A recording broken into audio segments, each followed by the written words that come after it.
Hello everyone, welcome back to my channel. ఈరోజు special recipe వచ్చేసి ములక్కాడ చారు. ఎలా చేసుకుందామో చూసేద్దాం రండి. ఫస్ట్ ఒక బౌల్ తీసుకొని అందులో కొంచెం చింతపండు నానేసుకోవాలి. చింతపండు నానేలోపు ఒక కుక్కర్ తీసుకొని కుక్కర్లో మనం కట్ చేసుకున్న ములక్కాయలు, నేనైతే పైన తొక్క తీసుకున్నాను. ఎలాగో స్మాష్ చేస్తాం కాబట్టి అవసరం లేదు. 2 టేబుల్ స్పూన్ మినపప్పు, 2-3 పచ్చిమిర్చి, చిన్న సైజ్ టమాటో తీసుకోవాలి. అందులో వాటర్ వేసుకొని కొంచెం మునక్కాయలు మునిగే వరకు వాటర్ వేసుకోవాలి. అందులో కొంచెం పసుపు వేసుకొని కుక్కర్ క్యాప్ పెట్టేసి ఒక 3 విజిల్స్ వచ్చే వరకు పొయ్యి మీద పెట్టేసుకోవాలి.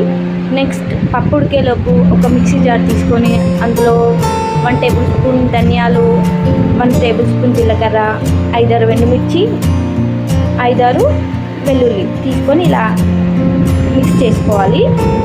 ఇలా వీడియోలో చూపించినట్టు మిక్స్ చేసుకోవాలి. ఇంతలోపు మన మునక్కాయలు ఉడికేసి ఉంటాయి.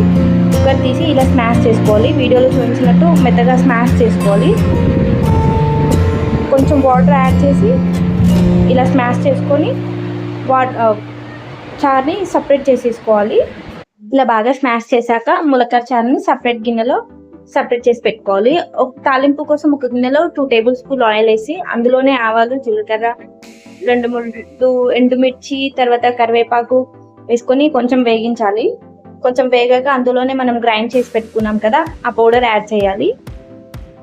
ఆ పౌడర్ కొంచెం వేగాక వీడియోలో చూపించినప్పుడు కొంచెం కలర్ చేంజ్ అయ్యేదాకా ఇలా కలుపుతూ ఉండాలి. అందులోనే మనం చింతపండు నానేసాం కదా, చింతపండు వాటర్ యాడ్ చేసుకోవాలి.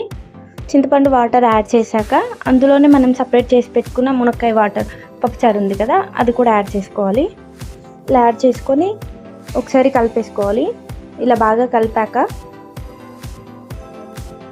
మన టేస్ట్కి తగ్గ సాల్ట్ తీసుకోవాలి. సాల్ట్ వేసి ఒకసారి టేస్ట్ చేసుకోవాలి.